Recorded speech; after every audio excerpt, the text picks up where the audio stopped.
Nasubukan nyo na ba sumayaw ng cha-cha? Ika'y natutuwa tulad ni Aling Linda. Habang naglalaba, sumasayaw ang lola.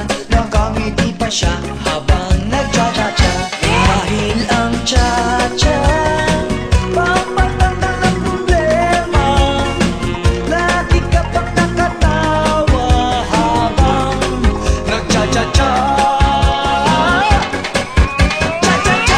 Kaliwat kanan nyo lang